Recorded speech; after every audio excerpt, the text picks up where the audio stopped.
안녕하십니까? 부장님 TV입니다.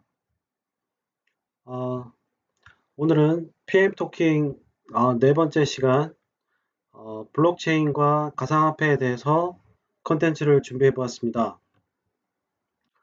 저번 PM 토킹 시간에는 그 메타버스에 대해서 한번 말씀드렸는데요. 제가 이런 기술적인 새로운 그 신기술인 물론 뭐 이미 많이 접해 보신 분들도 있을 것이고 이미 지금 개발을 하시고 계신 분들도 있을 겁니다. 그런데 제가 PM을 위한 컨텐츠를 제가 방송을 하고 있는데, 메타버스하고 그 블록체인 가상화폐에 대해서 제가 이 컨텐츠를 하는 이유는, 일단 먼저 말씀드리고 싶은 거는, 저는 지금 현재 개발을 블록체인이나 가상화폐나 메타버스를 이제 업무를 하고 있지는 않아요. 그렇지는 않지만, 그리고 뭐 유튜브에 보면 이런 메타버스나 블록체인이나 이런 거에 대한 많은 컨텐츠들이 있더라고요. 저도 이제 그런 거를 보면서 느낀 점에 대해서 이제 얘기를 하고 싶었던 그 생각이 있었는데, 네, 그런 거를 통해서 물론 PM IT PM 가이드 이런 형식으로 컨텐츠를 준비했었지만, 이런 어떤 신기술에 대한 부분에 대해서도 한번 다뤄보면, 전문가는 아니지만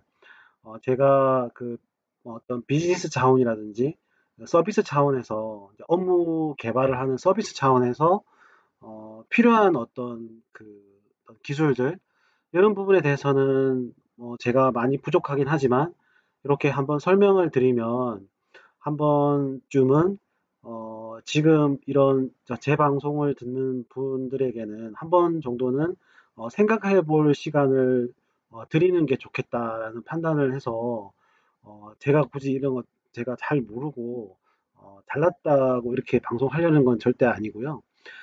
제가 PM을 하면서 예를 들면 이런 거를 설명드리면 좋을 것 같아요. 첫 번째로 제가 이런 거를 하게 된 이유는 AI에 대한 부분이었어요. 저 AI에 대한 관심이 많았거든요. 저도 뭐 계속 말씀드렸지만 개발자 출신이고 이렇게 20년 넘게 개발을 해오고 뭐 PM도 하고 분석 설계도 하고 PL도 했었지만 지금 생각해 보면 가장 충격적인 사건이 AI에 대한 뭐 부분인데 뭐 공상과학 영화나 이런 그런 SF물을 보면 그런 AI 이런 것들이 많이 영화도 많이 보고 느꼈었는데 실제로 제가 충격을 받은 거는 바둑 있잖아요.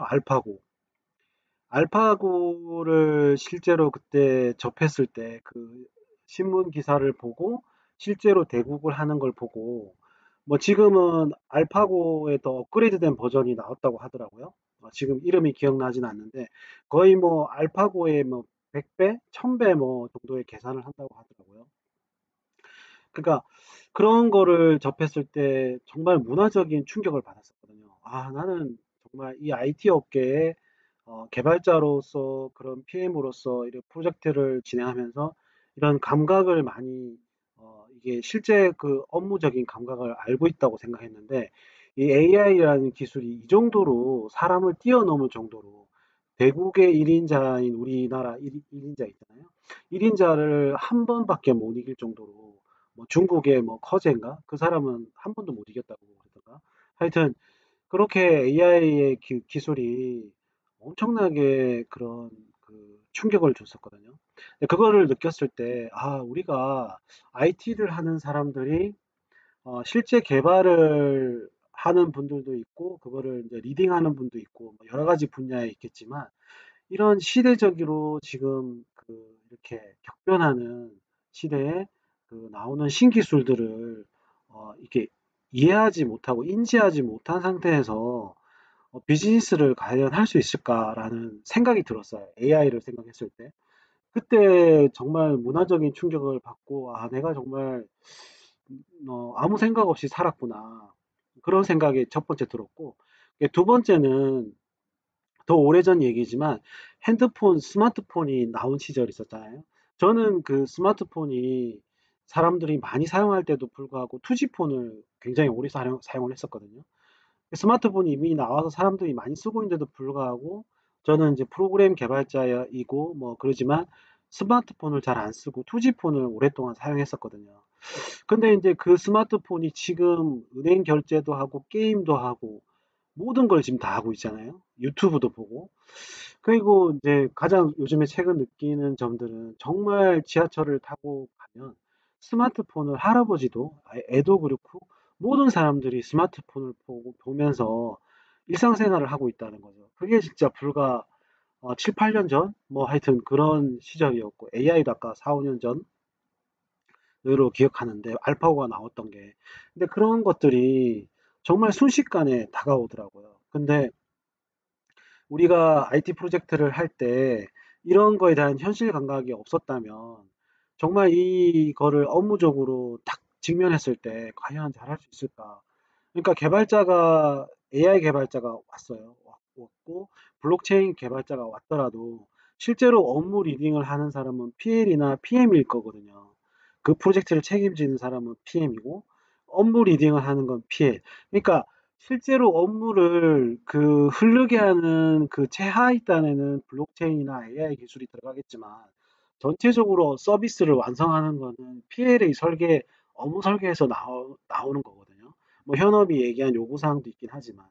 그러니까 그런 차원에서 그 이렇게 미래의 어떤 다가올 기술에 대해서 생각을 해보니까 제 생각나는 게 첫 번째로 메타버스였었고요. 그리고 그 이전부터 얘기가 됐던 블록체인이나 가상화폐, 지금 전 국민이 다 코인을 하고 있잖아요. 그러니까 이런 것들도 정말 순식간에 다가왔잖아요. 우리가 정말 인지하기도 전에 이미 생활에 접어들어서 이미 많은 사람들이 코인을 지금 하고 있고요.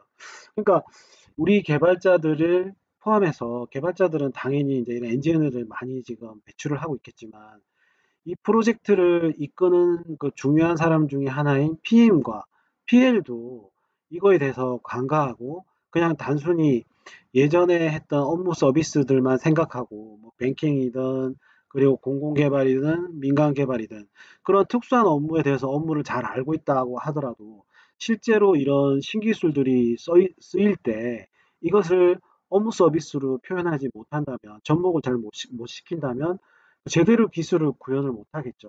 그리고 개발자들도 그냥 각자 개발을 하고 실제로 업무 서비스 구현하는 데는 그냥 동떨어져서 개발을 하거나 전혀 관련 없는 개발을 한다든지 이런 부분에서 중요한 포인트가 나온다고 생각하거든요. 그래서 부장님 TV에서도 전문가는 아니지만 제가 알고 있는 선에서 그리고 플러스해서 그런 기존의 업무들을 연관짓는 어떤 방법들 그런 것들 어떤 식으로 이거를 조인해서 이런 새로운 기술을 리딩할 수 있을까?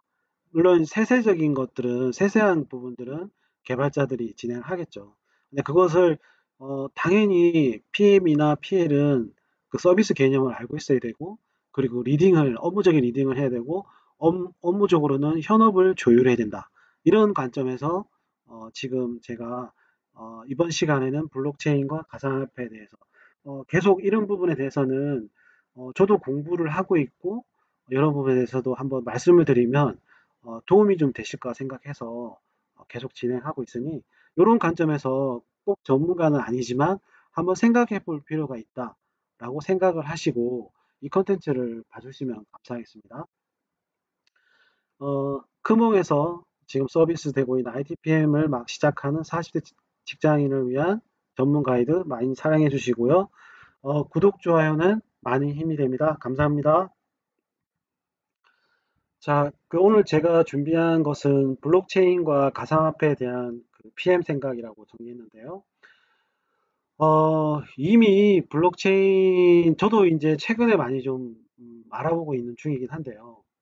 최근에 많이 알아보고 있지만 그전부터 관심은 있었어요. 그러니까, 어, 아마 알고 계신 분도 있고, 지금 뭐 이렇게 자세히 잘 모르신 분도 있을 것 같은데, 블록체인은 잘 아시겠지만 기존에 그 은행에서 그렇게 지금 금융 거래하고 있는 거를 개인 간의 거래를 하기 위한 어떤 그 중앙에서 관리하는 은행에서처럼 중앙에서 관리하는 어떤 거래 시스템이 아니라 개인과 개인 간의 원장을 분리해서, 그러니까 완전 분리되는 원장이 각각의 개인들이 그 거래 원장을 들고 있어서 이런 거래들이 다 하나씩 블록체인이라는 체인으로 연결돼 있어서 이게 원장을 관리하는 거죠. 그러니까 은행의 원장을 관리하는 것, 지금 은행에 거래하는 것처럼 원장을 관리하는 것이 아니라 개인과 개인의 연결되어 있는 어떤 블록체인, 거래 체인에 의해서 원장을 관리하기 때문에 이 거래를 수정하기도 어렵고 해킹하기도 어렵다는 거죠. 왜냐하면 은행에서 그 원장으로 관리하면 해킹을 해서 그 원장에 있는 거를 다 그 계정 정보나 은행의 뭐 계좌 정보나를 다 수정할 수 있잖아요. 그런데 이게 개인 간의 그 블록으로 뭐 노드라고 표현하기도 하더라고요. 그러니까 개인 간의 어떤 노드 안에 들어있는 세세한 블록들의 그런 거래되는 원장을 이렇게 있다 보니까 이것들에 대해서 모두 들어가서 이 해킹을 한다든지 수정을 가해야 되거든요. 그런데 이 블록과 블록 간에도 정합성이 맞아야 됩니다. 그러니까 이런 식으로 블록체인은 설계되어 있더라고요. 정말 저도 이걸 한번 보면서 한번 책으로도 보고 인터넷으로 찾아봤을 때, 야, 이거를 정말, 이런 개념은 정말 신기한 개념이다. 정말 잘 만들었다는 생각이 들더라고요. 이게 이제 블록체인인데, 이제 블록체인의 어떤 그 개념이고, 그리고 가상화폐라는 개념은, 어, 그러니까 가상화폐가 그렇더라고요. 나중에 제가 좋은 그 동영상을 알려드릴 텐데, 가상화폐는 두 가지로 나눈답니다. 그러니까 전자화폐하고 그리고 암호화폐, 크게 이제 두 가지로 나누는데, 전자화폐가 우리가 쓰고 있는 그런 그, 그 카카오페이나 이런 것들을 전자화폐에 해당이 되고, 암호화폐는 코인이라고 생각하시면 될 것 같아요. 그러니까 그 똑같은 가상화폐이지만, 가상화폐가 전자화폐하고 암호화폐 두 가지로 나눈답니다. 그러니까 우리가 카카오페이나 우리가 페이 같은 거 있잖아요. 페이코 이런 것들, 그리고 삼성페이 이런 것들은 어, 가상화폐에 해당된다고 합니다. 가상화폐. 그리고 뭐 코인에 해당하는 것들이 그 암호화폐라고 합니다. 그래서 크게 어떻게 다르냐면 어, 아까 말씀드렸던 가상화폐 안에는 전자화폐하고 암호화폐가 있는데, 이 두 가지의 차이점은 그 암호화폐는 블로킹 기술을 사용해서 암호화가 됐다는 거죠. 그 차이가 전자화폐랑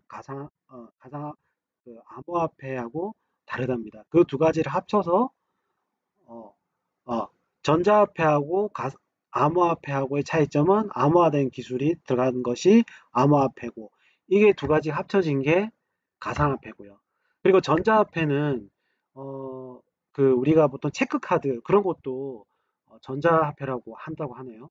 네, 이렇게 이해하시면 될 것 같습니다. 다시 한번 정리해드리기 조금 헷갈렸는데, 가상화폐는 전자화폐하고 암호화폐 두 가지로 나뉘는데, 전자화폐와 가상화폐의 차이점은 블로킹 기술, 암호화가 되어 있느냐 안 되느냐에 따라서 안 되어 있는 것은 전자화폐, 그리고 암호화된 것은 암호화폐. 이 두 가지를 합친 게 가상화폐다라고 생각하시면 되겠습니다.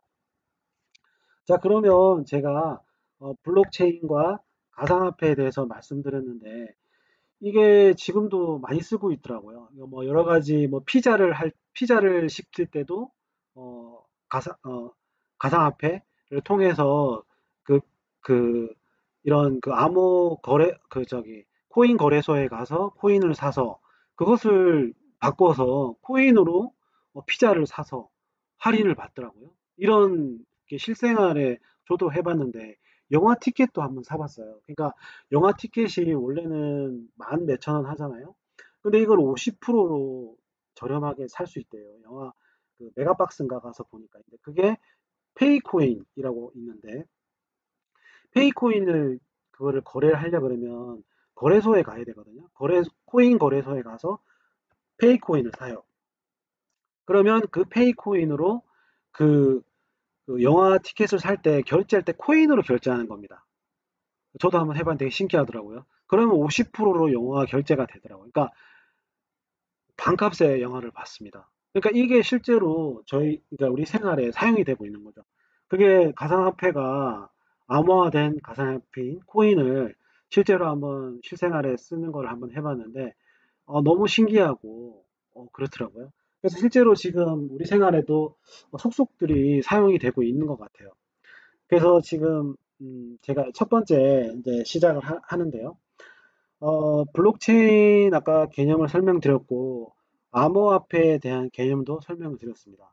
그래서, 근데 이게 점차적으로 지금 저도 인터넷을 보면 그 전자화폐를, 그러니까 지금 우리가 돈으로 결제하고 있는 게 일반 화폐잖아요. 종이 화폐인데, 전자화폐를 지금 각국의 은행들에서, 지금 한국은행도 CBDC인가 뭐 이렇게 뭐 있더라고요.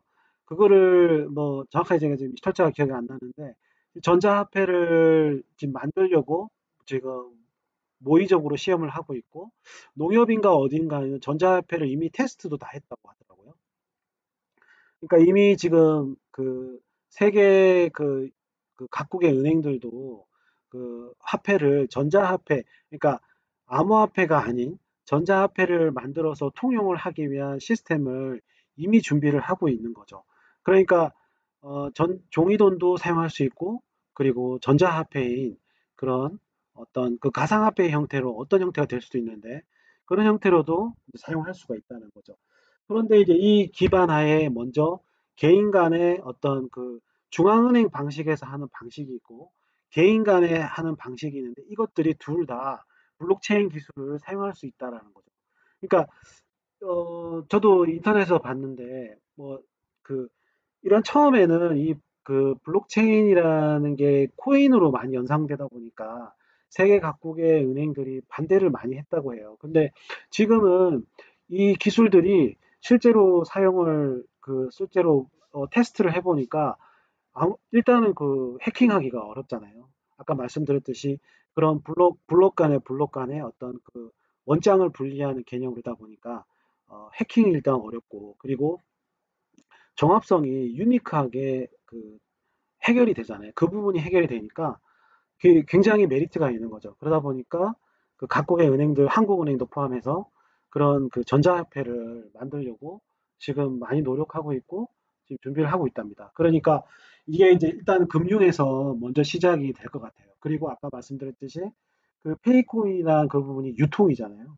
일반 유통에서 피자나 영화를 코인을 통해서 결제하는 어떤 그런 시스템이 이미 지금 실생활에서 사용되고 있고, 그런데 지금 전 국민이 코인을 많이 하잖아요. 물론 코인 때문에 많이 힘들어 하시는 분도 있겠지만, 근데 그런 부분들이 이미 전 국민이 안 해본 사람이 없을 정도로 코인 거래를, 코인도 사고 거래도 하고 하는 것처럼, 근데 그런 것들이 갈수록 이제 실생활이 많이 서비스 돼서 많이 어, 그 적용될 것 같아요. 그러니까 예를 들면 물류 같은 것도 블록체인 기술을 이용해서 물류를 추적하는 거를 이런 형태로 구현했다고 하더라고요.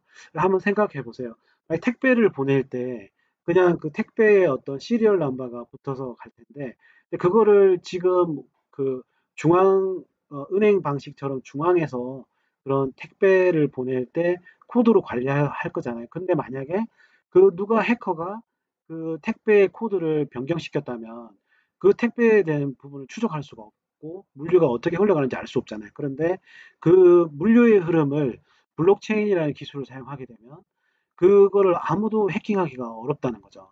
그러면은 그 물류를 끝까지 추적할 수 있고, 세월이 흐른다 하더라도 그게 다 원장이 분리돼서 관리되니까, 예를 들면 뭐 어, A라는 지점에 있는 컴퓨터가 망가진다 하더라도 B 지점에는 그 원장 거래하는 그 거래 내역이 다 있다는 거죠. 이렇게 분리해서 거래해서 이것들을 다시 살릴 수가 있다고 하더라고요. 중앙에서 관리하면, 만약에 중앙에 있는 컴퓨터가 망가지면 완전히 그 데이터는 없어지잖아요. 근데 블록체인은 각 블록 노드마다 그런 블럭마다 그 거래 기록들을 다 가지고 있기 때문에 이런 그 한쪽 노드가 망가져도 다른 쪽 노드에서 그 노드에 대한 거래 정보를 가지고 있기 때문에 이런 그 정합성이 계속 유지가 되는 거죠. 거래가 계속 확인할 수 있다는 거예요. 그 메리트가 바로 블록체인이라는 거죠. 블록체인 위에 가상화폐는 아까 말씀드렸듯이 그, 그 코인이라는 형태로 어떤 그 이제 가상화폐 기술이 이제 이용이 된다고 보시면 될 것 같아요. 음. 자, 그리고 이제 두 번째로 또 말씀드리고 싶은 것은 그래서 앞에서 말씀드렸듯이 블록체인과 가상화폐는 더욱더 서비스가 늘어날 것이다. 우리 실생활에 훨씬 더 다양한 형태로 보급이 될 것 같아서 그 실생활을 할 때에도 이런 부분에서 알고 있어야지 아까 말씀드렸듯이 영화를 반값에 볼 수 있고 50% 할인, 피자도 50% 할인 예를 들면 말씀드리는 거예요.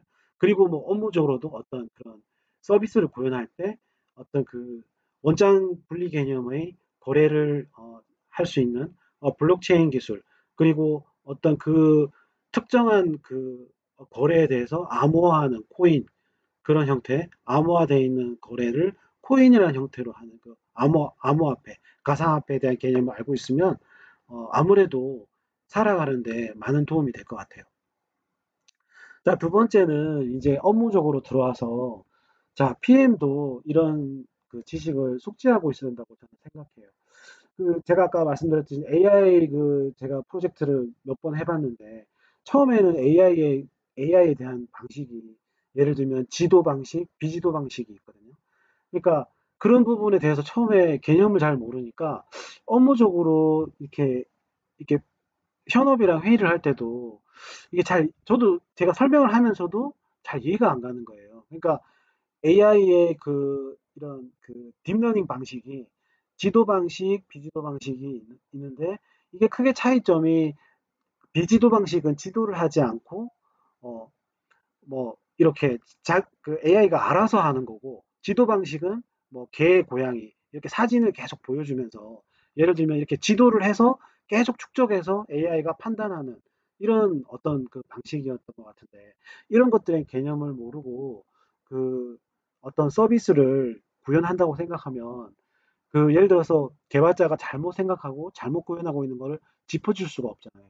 그래서 PM도 지금 제가 말씀드리고 있는 메타버스나 블록체인 그리고 가상화폐 또는 암호화폐 이런 개념을 알고 있어야지 그 갈수록 이런 서비스들이 이 기술들을 활용한 기술들이 많이 나올 것 같아요.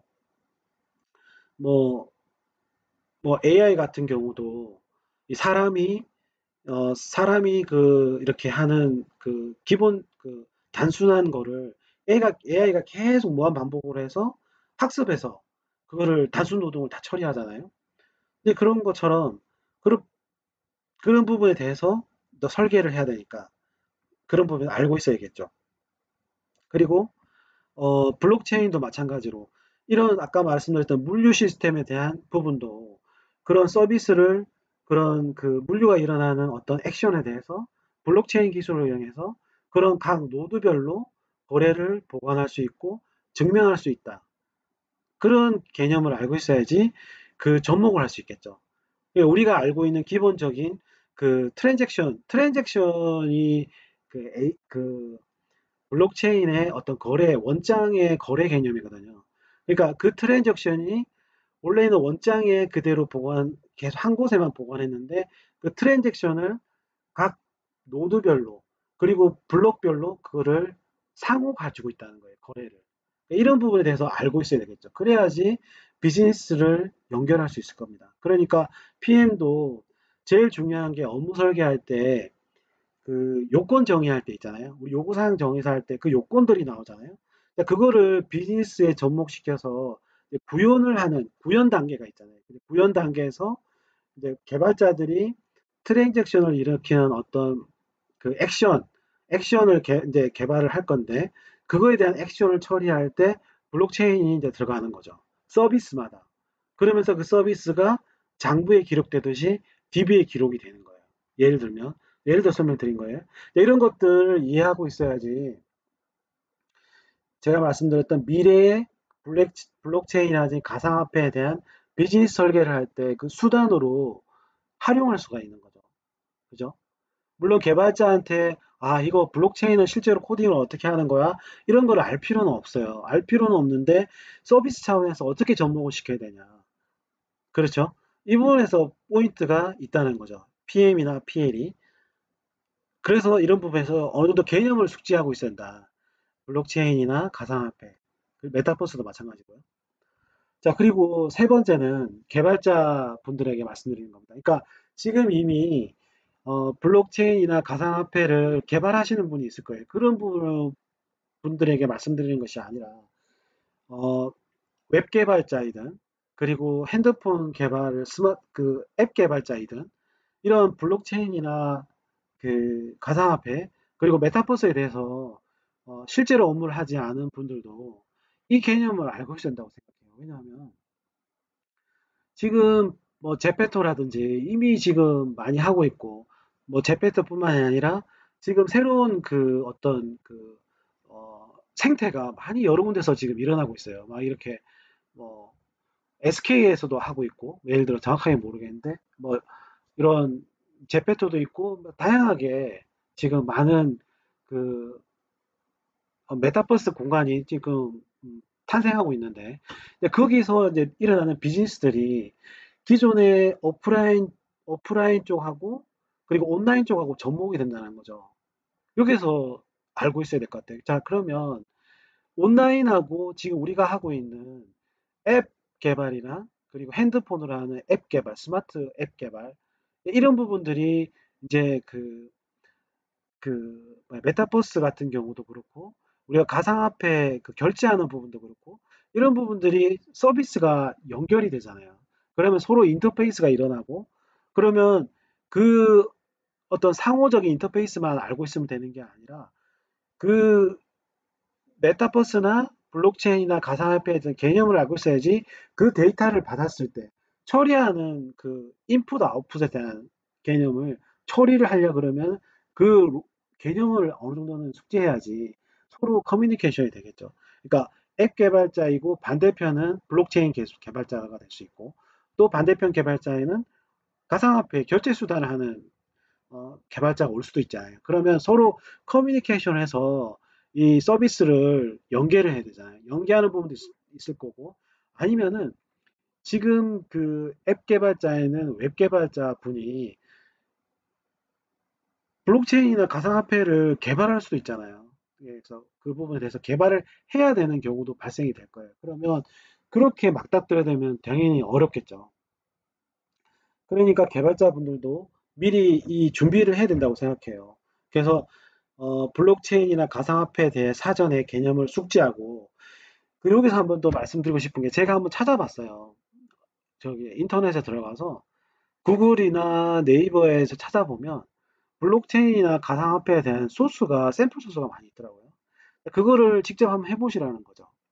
직접 해보시면 블록체인이 이렇게 어, 그 블록을 만들어서 서로 블록 간의 거래를 일으키고 그리고 그것들이 어떤 지갑의 형태, 암호화폐의 형태로 마이닝 되는 거죠. 암호화폐의 형태로 만들어지기도 하고 그 채굴이 마이닝이라고 하잖아요. 그러니까 이런 전자지갑, 그러니까 암호화폐 지갑도 만들어 보시고 이런 소스들이 많이 있더라고요. 그러니까 PM이나 PL은 이렇게 샘플 소스를 코딩할 필요는 없다고 생각하지만 개발자분들은 자기가 직접 블록체인이나 가상화폐를 개발하진 않아도 지금 막 영역을 넘어서서 온라인이나 오프라인하고도 지금 가상 공간에서 일어나는 서비스들이 접목이 되고 있을 거예요. 이런 부분들이 이미 지금 시작되고 있거든요. 그러면 결국 인터페이스가 아까 말씀드렸던 대로 인터페이스가 일어나면 서로 인풋 아웃풋에 대한 전문을 주고받아야 될 텐데 이런 부분에 대해서 이해하려면 상대방의 어떤 개념도 알고 있어야지 필요한 부분을 요청할 수도 있을 거고 이거 서비스 어려운데 우리 쪽에서는 데이터를 줄 수 없는데 이런 얘기를 할 수 있겠죠. 그래서 개발자분들은 제가 볼 때는 지금 그 인터넷에 보면 그 네이버나 구글에 보면 그 블록체인이나 가상화폐를 테스트할 수 있는 샘플 소스가 많이 있더라고요. 근데 그것들을 한번 그 이클립스에서 한번 해보시라는 거죠. 그래서 실제로 블록체인을 컴파일을 해가지고 실제로 거래를 일으켜보고 트랜잭션을 일으켜보고 암호, 암호화폐도 생성해보고 암호화폐 지갑을 통해서 생성을 해보고 그렇게 코딩을 해보면 프로세스를 금방 이해할 수 있을 것 같아요. 개발자분들 이런 걸 되게 잘 하시겠죠. PNPL님들은 이렇게까지는 개발을 안 하실 테니까 이렇게까지는 안 하신다 하더라도 블록체인이나 가상화폐에 대한 어떤 기본적인 개념을 알고 서비스를 요구사항에 대한 서비스를 접목할 수 있는 그런 어떤 대화하는 데는 지장이 없도록 계속 기본 개념은 가지고 있는 것이 좋을 것이다라고 한번 생각을 해봤습니다. 그래서 한번 이런 생각도 한번 해보시는 게 어떨까 해서 한번 말씀을 드렸고요. 자, 마지막으로 전 시간에도 말씀드렸는데 그 메타버스에 대해서도 전 시간에 제가 잘 모르지만 한번 말씀드렸는데 이게 결국 블록체인 기술을 통한 그 암호화폐, 코인이 세상에 나왔잖아요. 근데 이것들이 결국에는 메타버스에서 종이화폐를 주고받지는 못하잖아요. 그럴 때 이 가상화폐, 즉 암호화폐가 적용이 된다고 합니다. 그러니까 결국은 메타버스 아까 말씀드렸죠.